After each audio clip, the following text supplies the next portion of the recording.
9장, 계시록 9장을 다 펴셔서 계시록 7장, 8장은 이제 8장은 삽입장이라고 흔히들 그렇게 말하고 7장은 인맞은 14만 4천,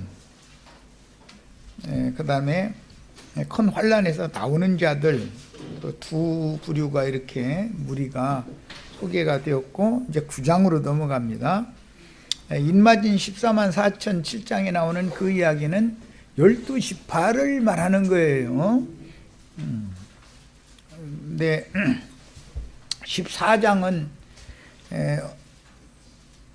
이방인들 중에서 구원 얻은 자들 중에서 어린 양의 신부가 된 사람들이 기록된 것은 이제 14장이고 7장은 오는 세상에 어린 양의 구속에 참여하게 될 12지파를 중점으로 말씀을 기록한 거예요. 그런데 이제 9장에 보면 7장 아까 읽을 때 인치기까지 하지 말라라고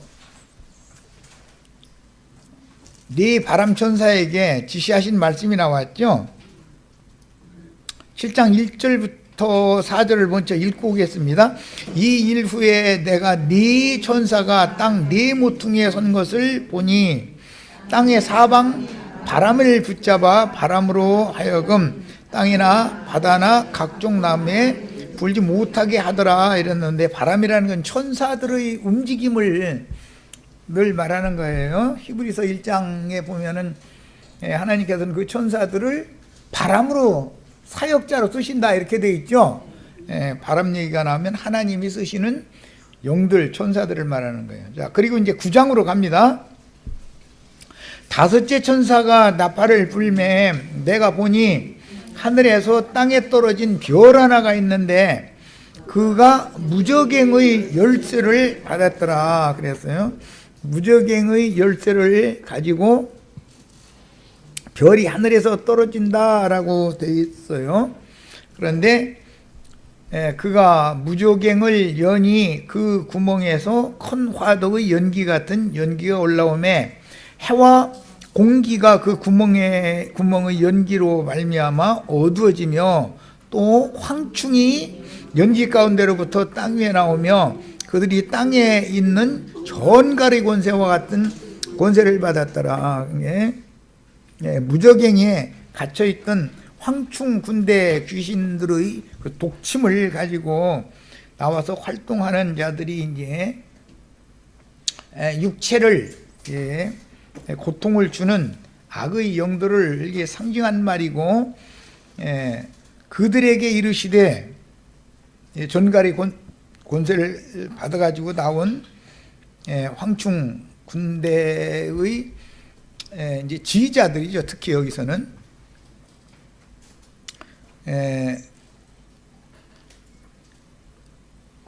그들에게 이르시되 땅의 풀이나 푸른 것이나 각종 수목은 해하지 말고, 여기 풀이나 푸른 것이나 각종 수목이다 그랬는데 이것은 살아있는 사람들을 말하는 것이고, 여기서는 특히 물론 두 부류를 성경에서는 다루지만 이스라엘 12지파를 여기는 중점으로 다루는 말이에요. 그러나 그들을 죽이지는 못하게 하시고 5달 동안 괴롭게만 하게 하시는데, 그 괴롭게 함은 전갈이 사람을 쏠 때 괴롭게 함과 같더라 그랬어요. 여기 전갈의 권세, 독침이라는 것은 율법 행위를 강요한다 그 말이에요. 율법 문자대로의 율법을 강요하는 게 이제 전갈의 권세를 가졌다 그러죠. 그것은 아프게 하고 독침을 이렇게 놓는, 독침을 이렇게 주는 것으로 상징을 지금 한 거예요. 그런데 그날에는 사람들이 죽기를 구하여도 죽지 못하고 죽고 싶으나 죽음이 그들을 피하리로다 그랬어요. 죽음의 권세, 사망 권세이면서도 실제로 살아있는 풀이나 수목이나 푸른 것들, 이것들을 죽이지는 못하게 한다 이거예요. 그런데 고통만 받게 하는 거예요.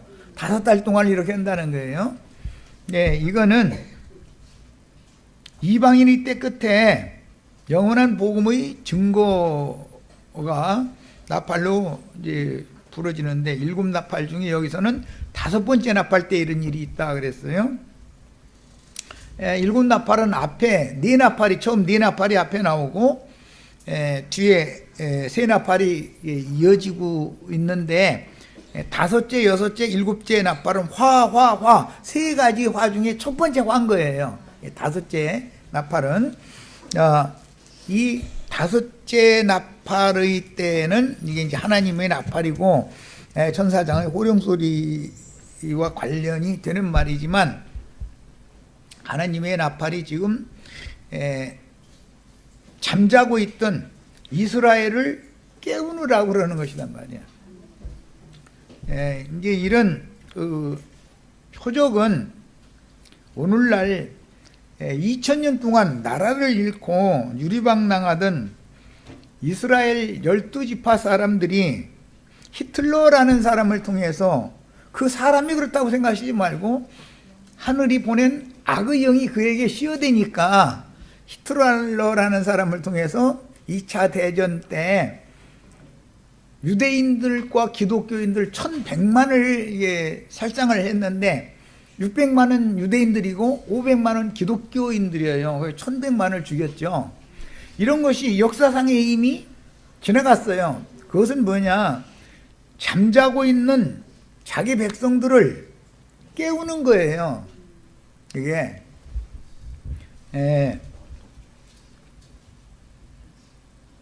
마지막 추수의 나팔을 부는 7나팔 중에 5째 나팔 때가 되면 이미 예표상으로 땅에서 그런 일이 있었던 것처럼 이스라엘 12지파를 하나님이 자고 있는 자들을 깨운다라고 내가 지금 표현을 했는데 그 말은 어떤 세상의 큰 권세를 가진 자에게 자기 백성을 맘대로 할 수 있는 권위를 맡겨버린단 말이야. 이거는 1900년 동안이나 잠자고 있었어요. 이스라엘 백성들이. 그런데 그 중에서 이런 대대적인 대박해를 보내니까 이스라엘이 지금 정신세계가 깨어난단 말이야. 그래서 이스라엘 사람들이 그 문제 때문에 시오니즘이라고 하는 시온으로 돌아가야 된다. 우리가 하나님이 계신 시온산으로 올라가야 된다. 시온으로 돌아가야 된다. 이게 그들의 투철한 정신이었었는데 그 신앙이었는데 그것이 잠자고 있었다. 이거 2000년 동안을. 그러다가 시온으로 돌아가자는 운동이 일어나게 되는 거예요. 박해가 가해지니까. 그래가지고 오늘날을 우리가 잘 알고 있는 이스라엘 나라가 세워진 거예요. 이런 것처럼 이미 이런 역사적인 사건을 통해서 이스라엘 12지파를 하나님이 아주 버리시는 것이 아니고 반드시 때가 되면 어떤 이제 계시록 오늘 우리가 읽은 말씀에 의하면 5달 동안 하늘에서 떨어진 무조갱의 열쇠를 가지고 떨어진 자, 그는 겉으로 볼 때는 천국 열쇠를 받아가지고 온 메시아처럼 흉내를 낸다 이거예요. 그런데 사실은 그들은 자기에게 맹신하고 굴복해주지 않으면 이와 같이 어마어마한 대박해를 가하는 거예요. 그런데 이것은 이스라엘의 신앙 회복을 위해서 하나님이 하시는 일이다 이거예요. 예, 이런 거에 대해서 이해가 꼭 있기를 바라요. 우리들도 이제 개인적으로 봐도 삶이 안일하고 모든 것이 평탄하고 평안하고 이럴 때는 신앙이 잘 깨어나지가 않아요. 아무리 경각심을 주는 나팔을 불어도 한 귀로 들으면 한 귀 새버려요. 그리고 실제 자기가 바라보고 있는 세상사나 육신의 일이나 이런 거에 이미 붙잡혀 있기 때문에 하나님의 나팔을 아무리 대언을 해서 불어도 심각하게 받아들여지가 않는 거단 말이야. 그러나 욥과 같이 어마어마한 어떤 큰 환난을 하나님이 보내시면은 정신이 번쩍 든다 이제 이렇게 말하는데 깨어나게 돼 있는 거단 말이야. 그런 것처럼 이스라엘을 회복하시는 것도 이렇게 하신다. 항상 하나님은 그 때가 차면 그 일을 집행한단 말이에요. 그런데 어떠한 인을 치는 자, 어떠한 일을 맞은 자를 보내가지고 그를 통해서 그렇게 하는 거예요. 그런 일을. 이런 거에 대해서 이해가 있으시기를 바라요. 자, 이번에는 이제 자료의 9페이지로 갑니다. 6절로 넘어가기 전에 5절의 그 하반부 보면은 너로 말미암아 네 어머니가 고생한 것이라는 건 이것은 산고를 치렀다라는 말이에요. 계시록 12장에는 해를 입은 한 여자가 사내 아이를 낳기 위해서 산고를 치르는 얘기가 나오죠. 계시록 12장에 사내 아이를 낳을 때 산고를 치른 것처럼 6절에 나오는 8절에 나오는 작은 누이를 낳는데도 해 낳는 건 산고를 치르는 거잖아요. 산고를 치르게 하는 거예요. 이것이 아까 우리가 조금 전에 읽었었던 것처럼 민족적인 이스라엘의 회복을 위해서 그게 산고의 고통을 겪는 거예요. 사실은 이스라엘 나라는 어머니로 상징되는데 이스라엘 나라가 히틀러라는 사람을 통해서 이제 우리나라 사람들은 삼신 할머니가 막 두들겨 패가지고 쫓아낸다 이제 그러는데 뱃속에 다 자란 아이를 나가게 만들어야 되잖아요. 애굽에서 쫓아내려면 바로가 갑자기 박해를 가해야만 쫓겨 나오는 거잖아요. 그런 일은 반복되는 거다 그런 말이에요. 매번. 자, 이런 거에 대해서 이해가 있으셔야 되겠고, 그 산고를 어머니가 겪은 곳이 어디냐면은 너를 낳은 자가 애쓴 그곳이 어디냐면 사과나무 아래에 있었다. 거기서 내가 너를 깨웠다 이랬어요. 산고의 고통이 뭐냐? 깨어나게 하는 것을 말하나요? 영적으로. 지금 내가 말하고자 하는 의도 충분히 아시겠죠? 영적으로는 산고의 고통을 치르게 만드는 거예요. 그러면은 영이 깨어나는 거예요. 자던 영이 일어나는 거단 말이에요. 그걸 일러서 오는 부활의 때다 이렇게 말을 하는 거예요. 이게 이제 이 성경의 흐름에 대해서 이해가 있으신 다음에 이 사과나무가 있는 곳은 생명나무이신 그리스도가 그곳에 계셨다라는 말이죠. 이제 이렇게 적용을 하시면 되고, 산고의 고통을 겪는 곳이 맨 먼저는 예루살렘 교회예요. 어머니 교회죠. 이스라엘 12지파의 어머니 교회는 예루살렘 교회잖아요. 먼저 예루살렘 교회가 먼저 세워지죠. 그들은 12지파를 위한 교회단 말이에요. 예루살렘 교회는. 다음에는 이방인을 위해서는 안디옥 교회가 세워지죠. 안디옥 교회는 이방인들의 어머니 교회단 말이야. 예, 지금 아가서를 이해할 때는 어머니 술람미와 어머니 술람미가 낳은 오라비, 그다음에 작은 누이, 딸, 이 남매를 낳은 거예요 지금. 예, 그런 기본 개념을 이해를 하시고 9페이지로 이제 들어갑니다. 지금 선으로 말씀드린 내용 충분히 수고하셨죠? 예루살렘에 교회를 세우려면 대박해가 있어야 되는 것이란 말이에요. 박해가 없으면 다 느슨해져 버려요. 그래가지고 인수가 많이 늘어나고 막 서로 부흥하고 막 서로 좋아 지내고 막 이렇게 하면은 영이 깨어날 것 같아요. 자꾸 잠자러 둔해질 것 같아요. 이런 거단 말이야. 그러니까 우리는 몇 명 안 모이게 하는 것도 하나님의 뜻이에요. 또 뭐 많이 모이게 하시면 그때는 많이 모이게 할 것이고, 그거는 이제 모르는 일이나 그건 뭐 나는 내 살아생전에는 뭐 많은 인수가 모이리라고 나는 믿지도 않고, 또 나에게 계시해 주신 그 말씀에는 그런 게 없었기 때문에. 그러나 이제 내가 죽고 나면은 또 뭐 여기저기 이제 부흥운동 일어날 수도 있는 거죠. 그건 이제 주님 손에 맡겨야죠. 예수님도 너희는 나보다 더 큰 일을 할 거다 하고 제자들에게, 제자들의 시대가 더 큰 일을 하는 시대로 이렇게 넘긴 것과 똑같은 거예요.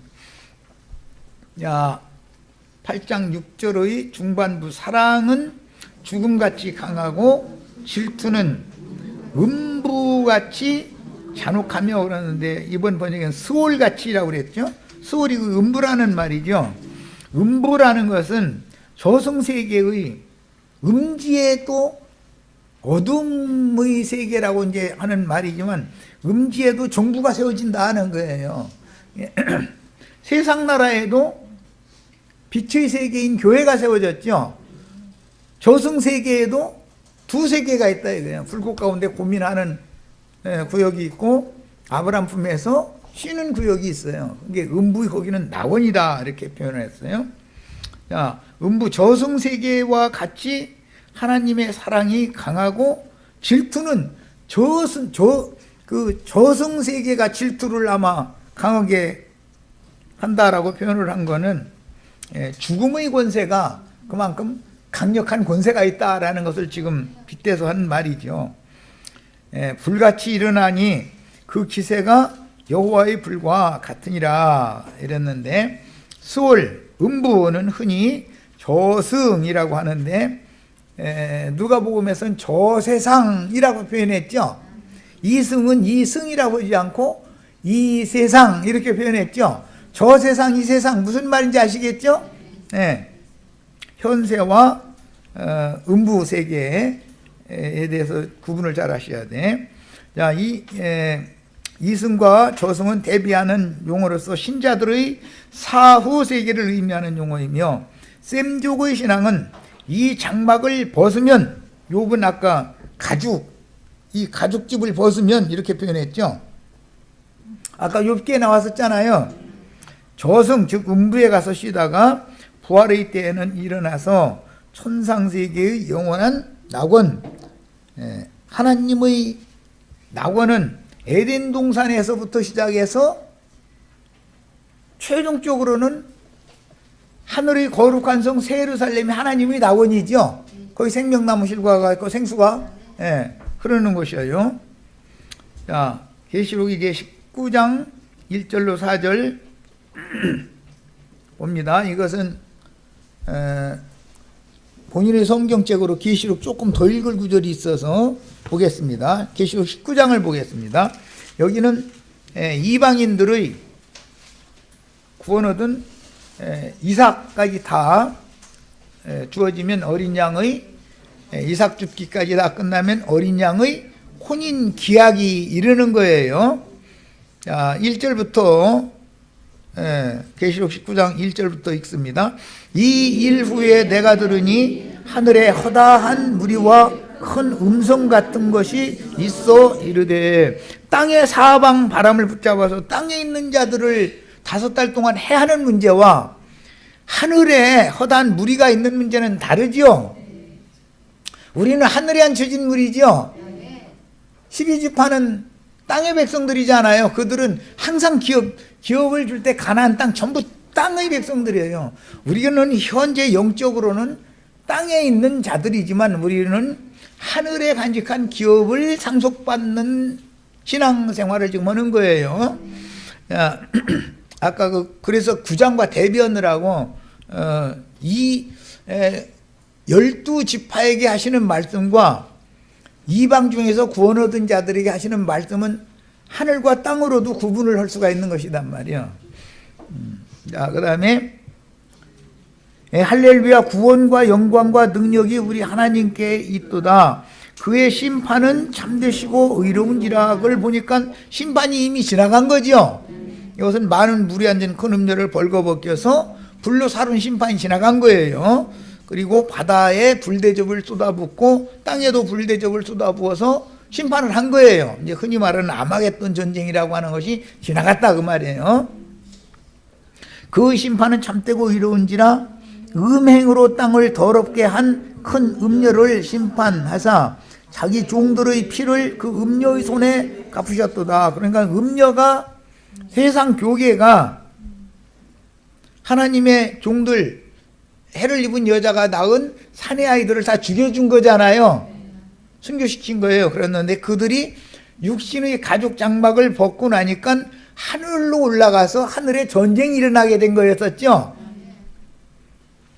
자, 그 다음에 두 번째로 할렐루야 하니 그 연기가 세세토록 올라가더라. 여기 그 연기라는 그 음녀가 바닷 가운데서 불타고 있는 연기단 말이에요.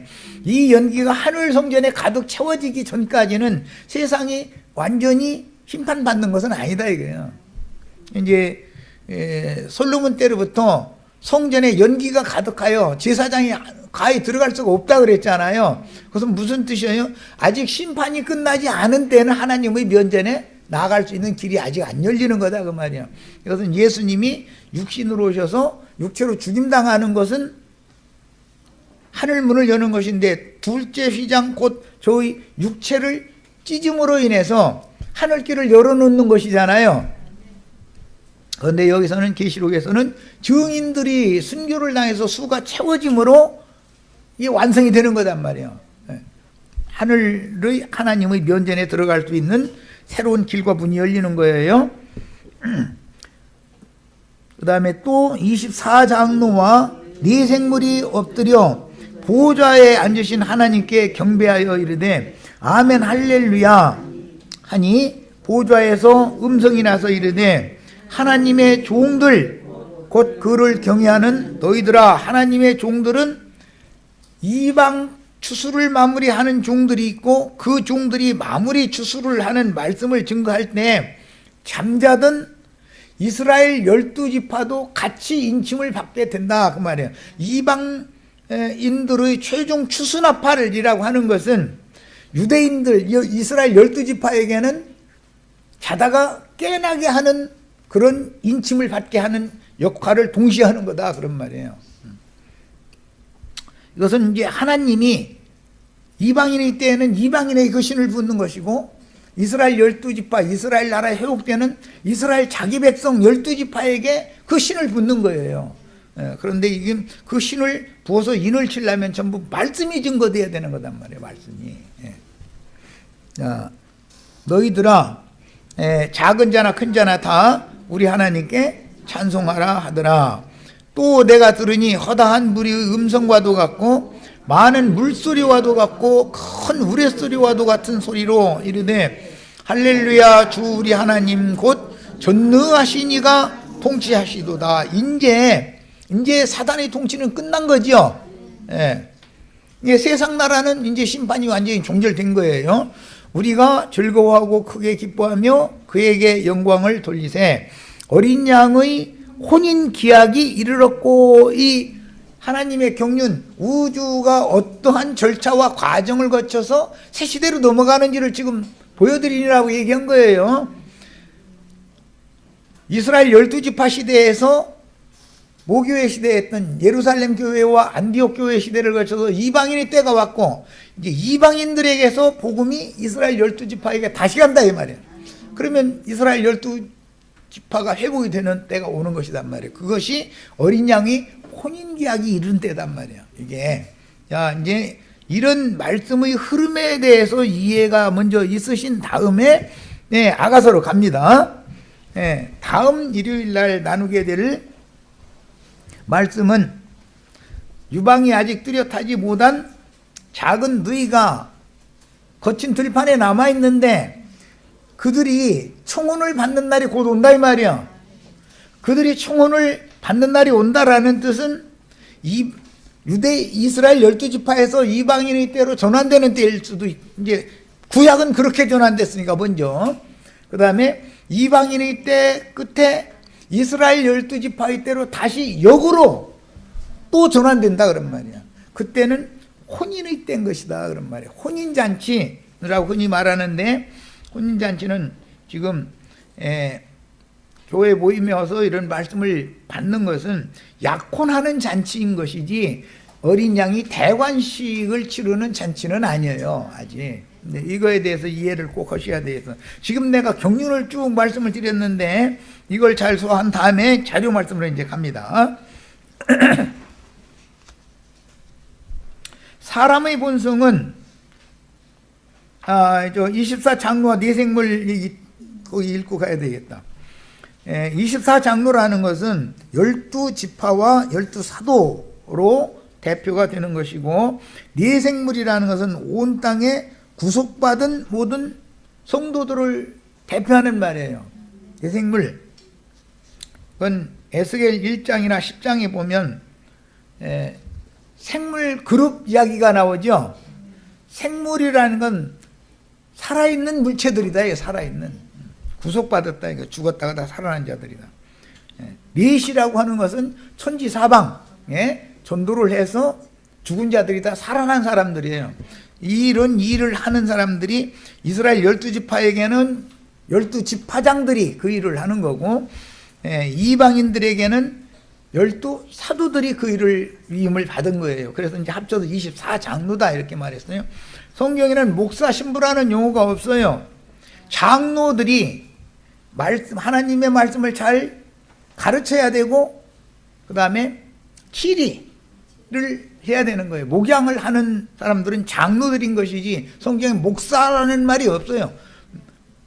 목회의 일을 하는 사람들은 장로들이 하는 거예요. 장로들이. 장로들은 사도행전 20장에 보면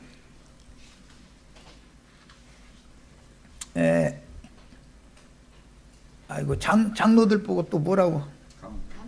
감독자들. 감독자들. 장로들은 그러면 장로들을 할 때는 공급하는 것을 강조하지만 감독자들을 할 때는 그릇 나가면은 치리를 해야 된단 말이에요. 이게 정상적인 교회 생활인 거예요. 이제 치리하는 얘기까지 양면을 다 하셔야지, 공급하는 얘기만 하다 보면 형제님한테 나 상처받았다고 이제 다음 일이라고 했더니 난 안 나올 거라고 이러시면 안 된단 말이에요. 안 나와도 난 할 수는 없지만,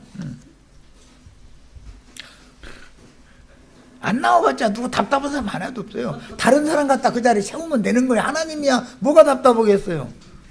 나는 이 진리의 영을 받기 싫다. 그러면 그럼 더 잘 받을 사람 내가 불러드릴게. 이제 그러면 되는 것인데 하나님이 뭐 답답하겠어요. 그래서 아멘 할렐루야니 보좌에서 음성이 나서 그러는데, 하나님의 종들 곧 그를 경외하는 너희들아 물온대수하고 다 우리 하나님께 찬송하라. 하나님의 종들은 이스라엘 12지파에게도 하나님의 종들이죠. 이방인들도 하나님의 종들이에요. 그런데 이방인들의 때에는 서신서에서는 우리가 그리스도의 종이다 이렇게 표현을 했지, 하나님의 종이라고 하지 않고. 자, 이스라엘 12지파와 교회의 12사도로 대표되는 게 24장로예요. 그 다음에 대대의 모든 교회를 인도하던 장로들과 장로들의 수고로 어린 양의 구속을 받은 모든 성도들이 어린 양의 대관식에 참여하여 부르는 영광송이다. 이게 계시록 19장은 혼인계약이 이르렀을 때 그 혼인에 참여할 자격을 얻은 자들이 하나님께 영광을 돌리는 찬양이단 말이야. 이게 사람의 본성은 자신의 사역을 거역하는 양을 배척하고 쉽게 미워할 수 있으나 나도 인간이니까 그럴 수 있죠. 나도 간 형제한테 말씀 잘 가르침 받고 잘 지내고 있다가 느닷없이 무슨 바람이 불었는지 튀어나가 가지고서는 쇠방하는 얘기를 뒷전에서 여기 헛소리가 들리면 나도 사람인데 기분이 좋아요 안 좋아요? 누가 또 여기서 튀어나가 가지고 딴소리 하고 다닌다 그런 소리 들으면 기분이 안 좋죠. 그러나 이걸 생각해 보셔야 돼. 사랑은, 예수님의 사랑은 죽음보다 강하고 그 사랑으로 인한 투기는 음부같이 잔혹한 것이다 라고 경고하시므로 주님과 술람미의 외동딸인 광야에 남은 어린 양들을 함부로 대하지 못하게 하신다. 그러니까 오랍이라고 함부로 하면 안 된다 이거예요. 오늘을 자신의 안위를 먼저 생각하거나 박해와 고난을 피하려는 얄팍한 마음과 악한 생각을 돌이키게 하시는 주님의 명령이다. 주님은 당신의 양을 누구에게 맡기실 때는 아무 생각 없이 그냥 맡겨가지고 군림하고 오른손에 이제 용이 준 권세를 받아가지고 함부로 이 지팡이 막대기 휘둘러대라고 하는 것이 아니다 이 말이에요. 이제 주님께서는 여자의 해를 입은 여자가 낳은 사내아이 여자의 남은 자손들을 끝까지 책임지고 목양을 해야 될 사역자에게 경각심을 주시는 말씀이 오늘 말씀이다 이런 말이에요. 지금 오늘 우리가 나누는 말씀이에요. 너는 나에게 어떻게 했는데 네가 나한테 섭섭하게 했을 때 내가 너 발로 쳐버렸으면은 네가 오늘 있겠어? 이런 경각심을 지금 주시는 말씀이다. 이게 하나님의 종들은 이런 말씀을 잘 귀담아 들을 필요가 있는 거예요. 그래서 약물이라는 것은 당연히 배반하게 돼 있어요. 예수님이 하나님이 친히 오셔서 목회를 해도 배반자들이 수두룩하게 나오는 것이고, 사도들이 나가서 죽으라고 전도를 해놓고 나면은 배반자들이 끝까지 따르는 사람보다 더 많잖아요. 오늘날 어떤 큰 예배당 목사만 못해요. 우리 예수님이나 사도들은 그렇게 많은 사람 이렇게 끝까지 데리고 거느릴지를 못했어요. 그럼 적게 모이는 것이 자랑이냐고. 적게 모여서 자랑이 아니라 많은 무리가 모여가지고 세상에 속하고 육에 속하고 땅에 속한 거 이것저것 막 그냥 막 좀 겨두른다면 좀 그러네. 막 다 가지고 사람만 많이 모여가지고 으쌰으쌰 해서 뭐 이제 사람 많이 모이면 자연히 뭐가 더 당연히 모이게 돼 있어요? 돈은 모이게 돼 있어요. 사람이 오면 돈은 당연히 따라오는 거예요. 그럼 이제 여기서 이제 좀 나도 맘 바꿔가지고 뭐 조금 이제 근데 말씀 지금까지 내가 잘못 가르쳤고 보니까 우리도 뭔가 큰일을 하려면은 집 한 채는 그래도 좀 쓸만한 거 있어야 되지 않냐. 괜히 월세 내고 하는 돈 하지 말고 이렇게 말하면 또 안 낼 수도 없잖아요. 우리 형제 자매님들. 응? 그거 다 싸놓으면 무언이냐고. 좀씩 갖다 17만원 내면은 이걸로 해서 처음에는 뭐 작게 시작하지만 점점 어디 뭐 요즘에 우리 교회 팝니다 광고 난 보면은 뭐 그냥 어마어마하게 많이 나오거든요. 장소도 좋은 자리 이런 자리. 그러면서 지금 뭐 경매로 넘어가기 직전인 예배당들이 수도 없이 많아요. 그거 그냥 뭐 조금 이게 조금 경매값보다 조금 더 쳐주고 이렇게 살 수도 있는 거죠. 이제 이런 식으로 이게 누군가가 또 꾀를 내는 사람이 생겼또 사람이 많이 모이다 보면 그러면 또 나도 그것도 괜찮겠다 싶으면 아무데도 않겠지. 지금 같으면 말 같지 않은 소리 하지도 말라고 이럴 텐데 나도 맘 바꿔주면 뭔지 될지 어떻게 알아. 모르는 척하고 그냥 넘어가다 보면 주변에 생기는 거지 뭐. 벌써 그런 것이 뭐냐. 타락이 교회에 들어오는 거다. 이 세상이. 이게 우리 지체들은 죽는 날까지 월세나 내다 가야지 뭐 할 수 없어. 월세도 뭐 못 내게 생겼으면 이것도 그만두는 거지 뭐. 우리 집으로 오셔. 많이는 못 모여. 그 대신 이제 여러 집이 흩어져서 모이시면 되는 거지 뭐. 이 사람 다 해가지고. 그래 난 진짜 이런 거 하면 너무 마음이 편해. 이것도 안 되면 뭐 아침인 것만이 국가에 있는 뭐.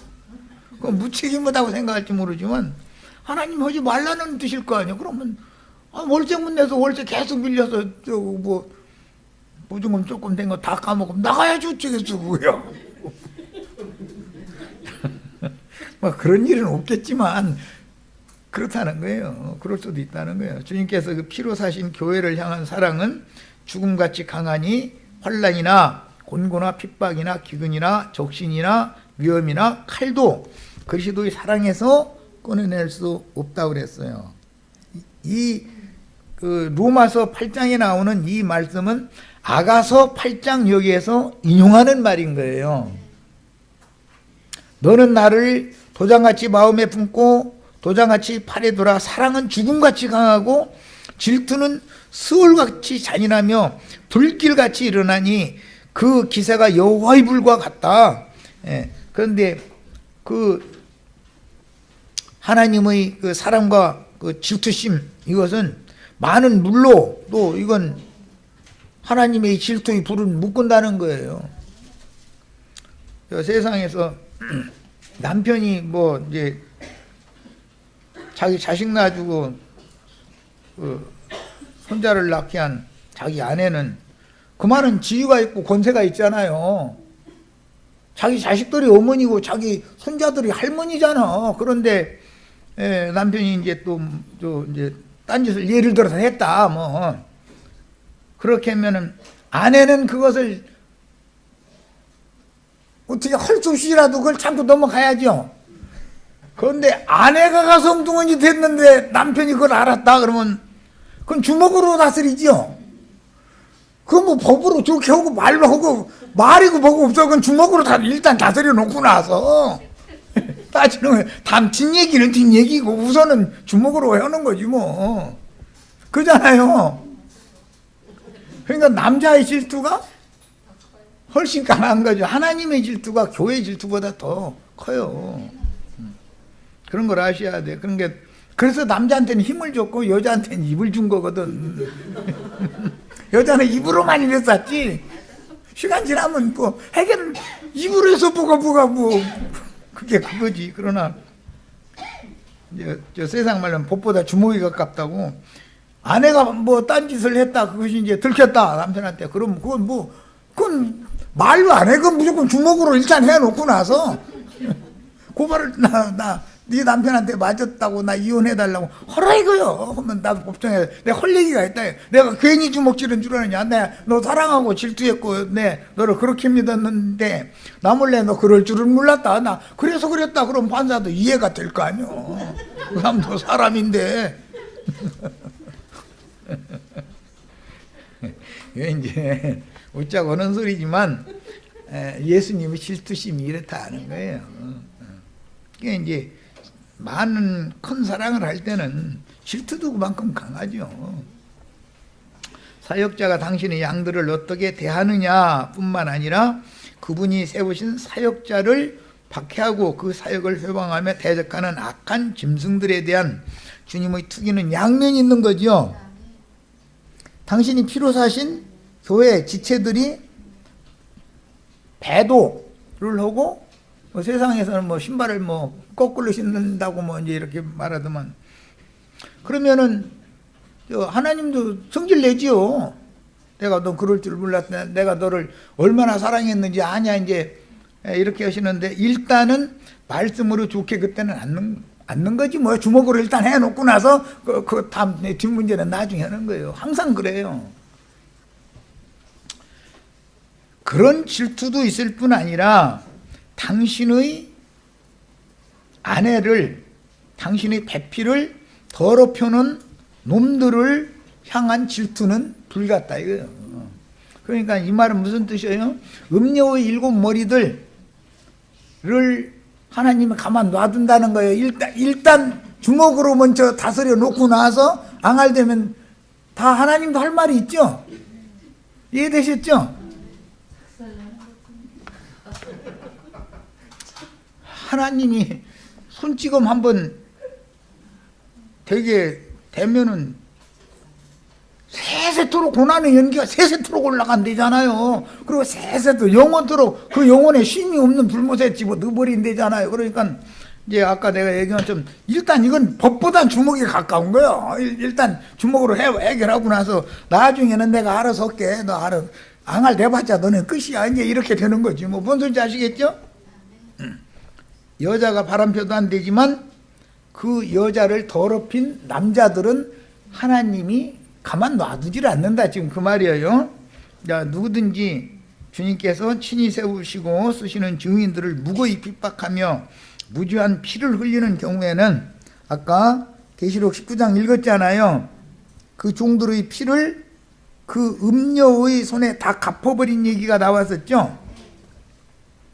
자, 어린 양들을 또한 함부로 대하는 자들에게도 엄한 징벌을 내리시는 것이고 주님의 교회를 더럽힌 세속 목회자들을 향한 하나님의 그 질투의 불을 쏟아붓는 문제는 이건 어마어마한 형벌이다라는 걸 이해를 잘 하셔야 돼요. 양면에서 사랑하는 자기 아내도 질투를 하지만 자기 아내를 더럽힌 놈을 가만 안 놔둔다. 이제 지금 그 말이단 말이야. 아가서 이제 8장 7절입니다. 이 사랑은 많은 물이 꺼치지 못하겠고 그랬는데 질투의 불이 붙었는데 바다에 불이 붙었죠 이제. 그랬는데 물로는 이 불은 못 끈다는 거예요. 이제 많은 물이라고 그랬는데 노아의 홍수로 비유된 것이고 계시록에서는 뱀이 여자의 뒤에서 물을 강같이 이렇게 토해내는 거예요. 그렇게 하면은 이제 진리의 증인들의 입에서도 물이 나오고 생수의 물이 나오죠.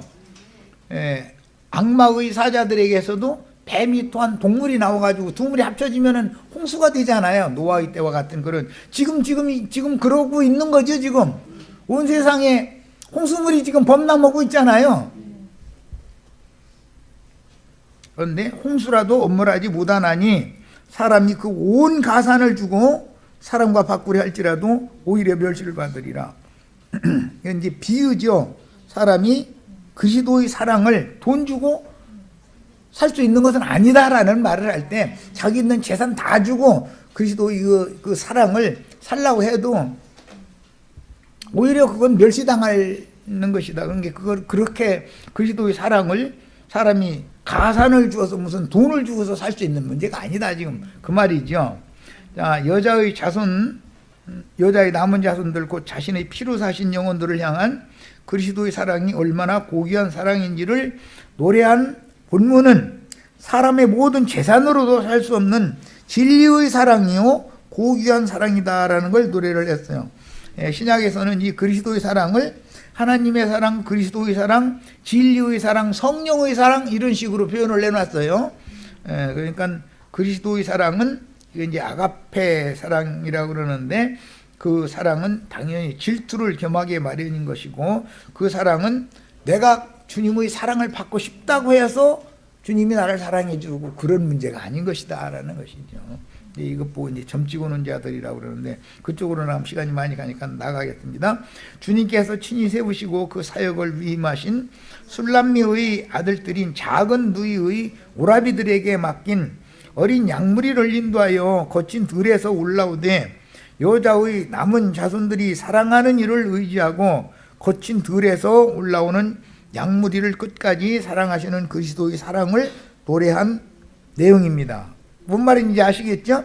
자, 왕과 왕의 아내인 어머니 술람미가 낳은 외동딸인 작은 누이를 그녀의 오라비들에게 맡기신 주님의 불같은 사랑을 끄려하는 많은 물은 뱀의 미혹으로 온 땅을 더럽히는 다른 교훈들로서 심판과 저주의 물이 범람한다라는 뜻인데 뱀이 그 사자들을 통해서 아무리 미혹의 영을 소해내도 거친 들에 남아있는 외동딸인 귀한 자의 딸을 주의 사랑으로부터 끊어지게 하지는 못한다라는 것을 노랫말로 지금 표현한 말이란 말이에요. 그러니까 어머니 술람미와 메시아께서 낳은 아들이 되거나 딸이 된다는 것은 너무너무 중요한 문제다라는 걸 알 수가 있죠. 음력교회 생활을 할 것이냐 정결한 천역교회 생활을 할 것이냐라는 건 죽고 사는 걸 결정하는 거예요. 이건 계시가 필요해요. 이제 일곱 눈들인 주의 증인들에게 맡긴 어린 자매를 작은 누이라고 그랬는데 거친 들판에서 바다로 떠내려가게 하려고 뱀이 그녀의 뒤에서 혼잡한 하수인물을 강같이 토해내지만 지금 뭐 오전 내내 그 2시간 동안 말씀을 나눈 바와 같이 세상 교회는 제일 중요한 게 뭐냐? 육신이 죽지 않고 좋은 세상을 맞는다. 이거에 다 지금 이게 다 지금 현재는 뱀이 토한 물이잖아요. 거기에 지금 다 휩쓸려 떠내려가는 것이 다 보이죠? 기독교인들 99.99%가 그렇게 믿어요. 안 죽고 좋은 세상 만난다는 거예요. 안 죽고 좋은 세상 만나려면 음료를 심판하시고 바다에 불대져 쏟아붓는 흔히 말하는 아마겟돈 전쟁이라고 하는 것 두 가지의 큰 환란을 몸으로 겪고 살아남아도 겨우 땅의 백성이 되는 구원을 받는 것인 것이지 그것이 그런 심판도 없이 쓰레기들이 잔뜩 있는 세상에다 무엇을 좋게 만들어 놓습니까? 얼마나 기독교의 사람들이 진리에 대한 지금 혼동을 하고 있냔 말이야. 그 영과 신부의 말씀으로 도와서 인이라는 건 말씀인데 구약 성경에는 여호와의 말씀이고 신약 성경에서는 먼저 인자 예수께서 말씀하시는 거죠. 그 다음에는 구속을 이룬다면은 그리스도의 말씀이 너희 속에 충만히 서로가 거해야 된다. 그 다음에 계시록에는 2장 3장에서는 그 영이 교회들에게 하시는 말씀을 들으라. 계시록 22장 17절 최후로 마무리 주수를 종결할 때는 그 영과 신부가 말씀을 하신다 그랬단 말이야. 그러니까 이런 경륜도 과정에 따라서 하나님은 어떻게 일을 추진해서 어디에 가서 종교를 하는지를 잘 아셔야 돼. 성경 읽으면 뭐 아가서 말씀을 나누는데 막 계시록까지 끌고 가 이러면 뭔 소리인지 모르겠더라고. 심플하게 하지 않고서는 그렇게 어렵게나 모르겠더라고. 그런데 지난번에 뭐 유리바단가 누구도 뭐 말씀을 어렵게 하는 재주가 있으신 분이라고 이래놨대. 난 말씀 어렵게 하는 재주가 있어요.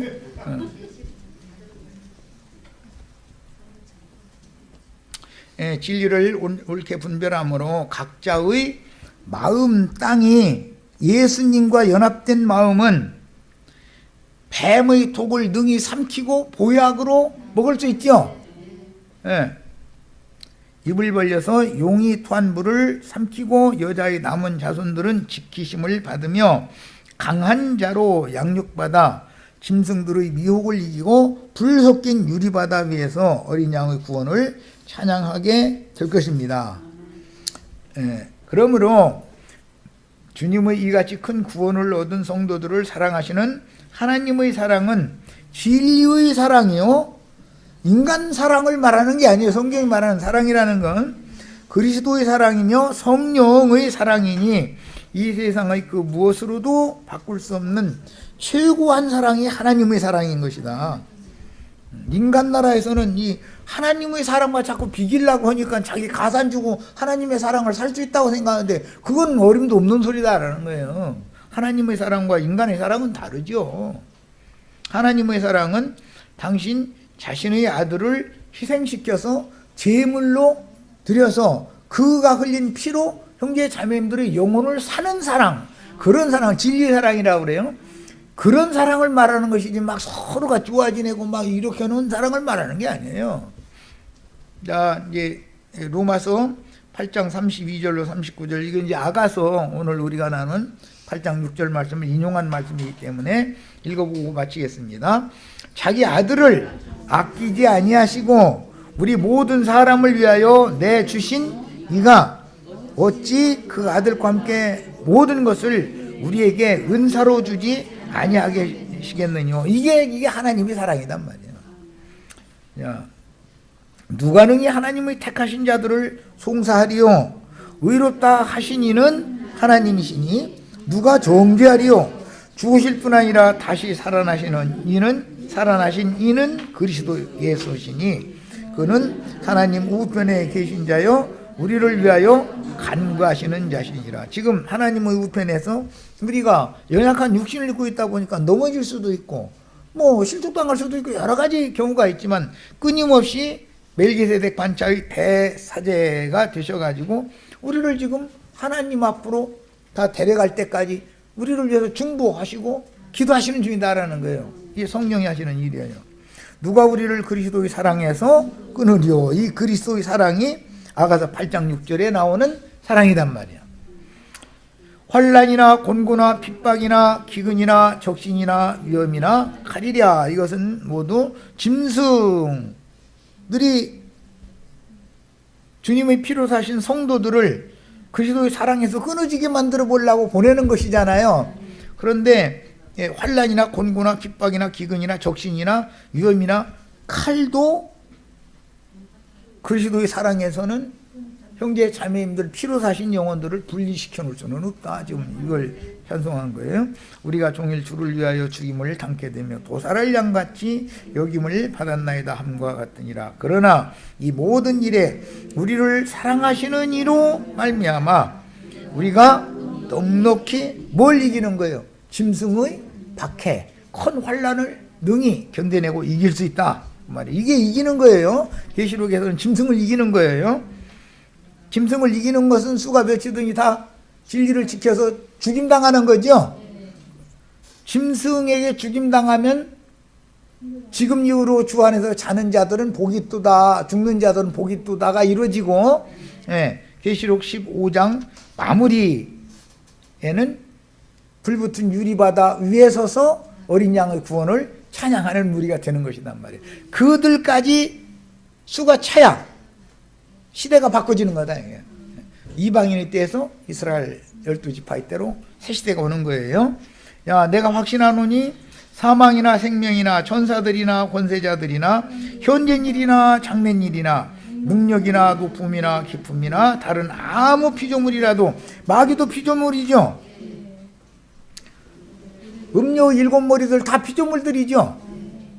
우리를 우리 주 예수 그리스도 예수 안에 있는 하나님의 사랑에서 끊을 수 없으리라 그랬어요. 자, 이런 축복이 우리들에게 반드시 말씀과 같이 응한다고 한 사실이 꼭 믿어지시길 바랍니다. 여기까지서 마칩니다.